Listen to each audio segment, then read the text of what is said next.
Selamat petang semua murid-murid. Hari ini kita juga menulis karangan pendek. Sebelum itu kamu semua tahu Pak, bagaimana menulis karangan pendek? Tidak.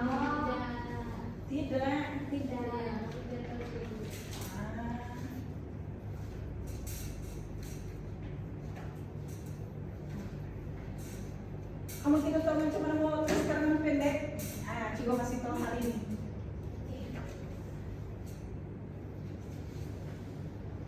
Apa itu karangan pendek?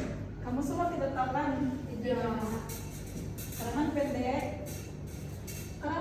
adalah karangan pendek mengandungi beberapa bahagian. Setiap perenggan mesti ambil jarak untuk memulakan ayat.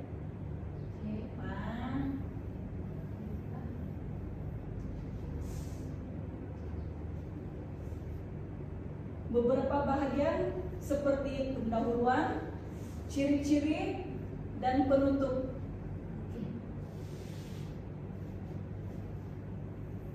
Ini adalah contoh karangan pendek.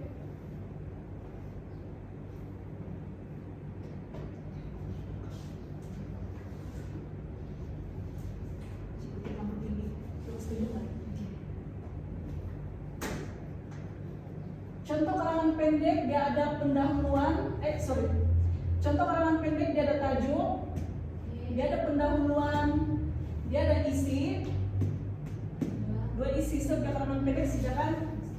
Seterusnya dia ada penutup. Ini adalah contoh karangan pendek. Ini adalah contoh karangan pendek.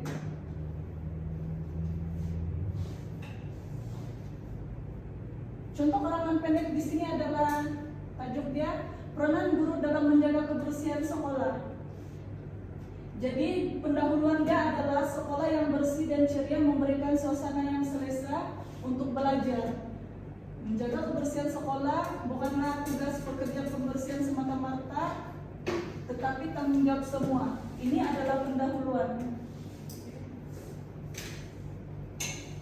Isi adalah ringkas juga sebuah karangan pendek. Contohnya, murid mestilah membuang sampah ke dalam tong sampah yang disediakan. Sampah serap yang dibuang merata-rata mencemarkan persekitaran sekolah.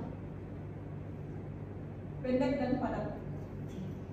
Yang kedua, murid juga perlu menjaga kebersihan tandas. Sampah dan tandas tidak berpisah sebab juga kita gunakan. Maksud saya ini tong sampah hari-hari kita guna sama ini tandas. Jadi kita mesti menjaga kebersihan. Menjaga kebersihan tandas dan tidak mencoting dinding. Tindakan ini menunjukkan sikap berdisiplin dan bertanggung jawab. Pendek dan ringkas. Penutup. Kesimpulannya, semua murid harus memainkan peranan dalam menjaga kebersihan sekolah. Sekolah yang bersih mencerminkan sikap murid yang prihatin dan berhemat.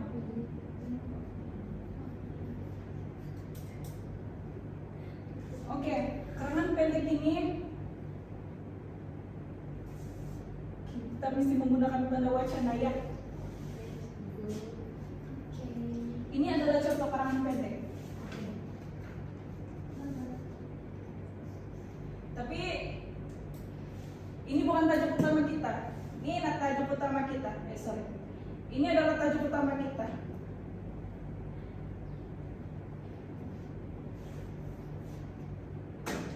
Kebaikan dan keburukan penggunaan telepon bimbit. Siapa tahu? Kebaikan dan keburukan penggunaan telepon bimbit. Kebaikan kita mudah berkomunikasi dengan kawan-kawan dan keluarga, mendapatkan maklumat dengan cepat, itu keselamatan terutamanya wanita dan boleh belajar melalui media massa seperti TikTok. Dan keburukan dia apa? Kerusakan kesehatan mata. Sebab sebab orang selalu melihat telepon. Jika kita terkena itu Betul itu, ya itu. Kebaikan dan keburukan penggunaan telepon bimbit. Jadi di sini ada satu nasihat ya, namanya. Sini lah nama.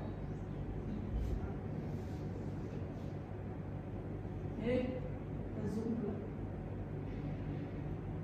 Sini lah nama. Jadi berpada-padalah menggunakan telepon bimbit.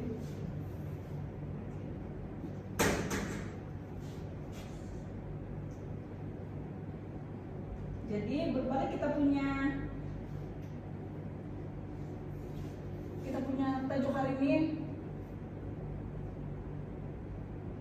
adalah kebaikan dan keburukan menggunakan telepon bimbit. Penggunaan telepon bimbit.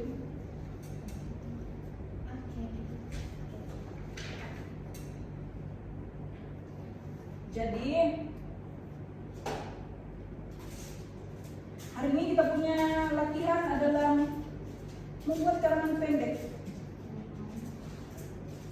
Tidak mau, tidak boleh balik.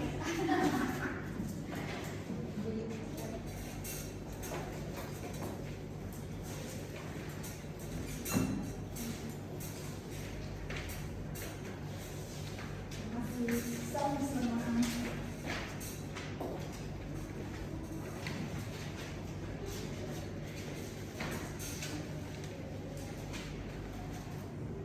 Begini contoh dia.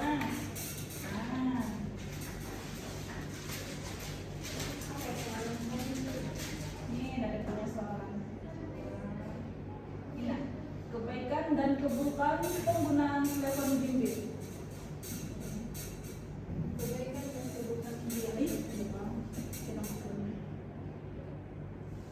kebaikan dan keburukan penggunaan telepon bimbit. Iya, itu soalan dia. Itu tajuk dia. Jadi cara dia, ini contoh karangan dialog, karangan yang pendek. Sama membuat karangan pendek, kamu jangan lupa kasih jarak sedikit dia. Ini menandakan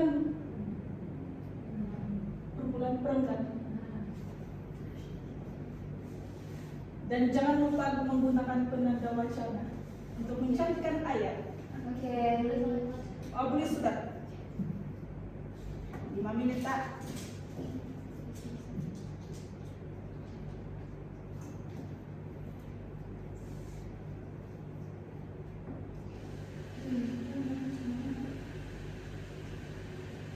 Sempat tidak buat, tidak boleh balik.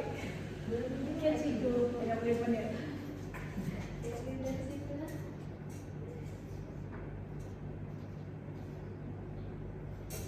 Ini adalah contoh-contoh dia. Dan karangan pendek tidak perlu panjang, dia pendek saja. Kalau di sini contoh dia itu 80. Contoh dia 83 patah perkataan sejarah. Ya, boleh.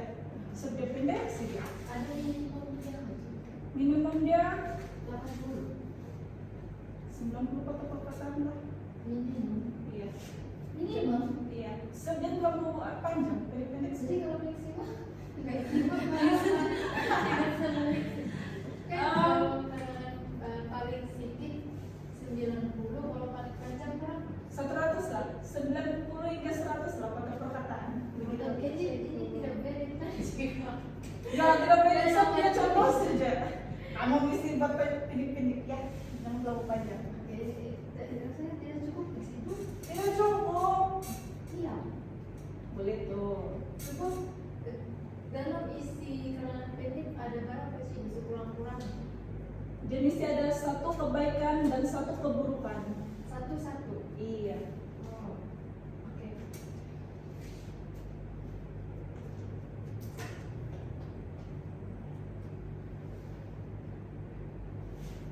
Jika mau tengok kamu buat kayak ini. Kalau tidak boleh balik.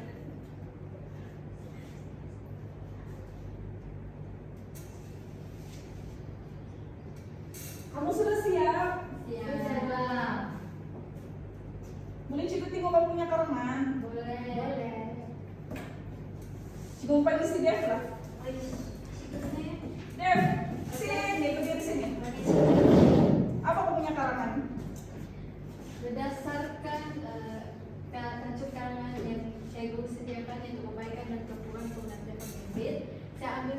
kebaikan dan satu keburukan. Begini karangan pendek saya. Oke.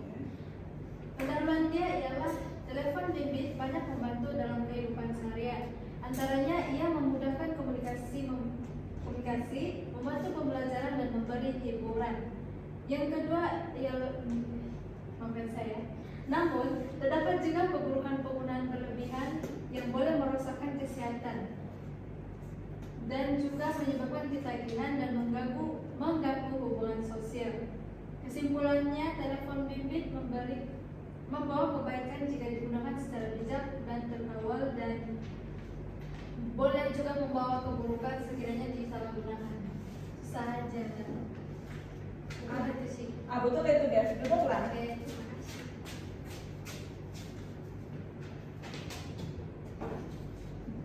Jadi ringkasan hari ini, apa yang kamu paham dengan kebaikan dan keburukan penggunaan telepon bimbit? Kebaikan telepon bimbit, dia boleh berkomunikasi. Kalau keburukan dia, Kalau keburukannya itu merusakkan mata. merosakkan mata. Nah, Iya. betul itu.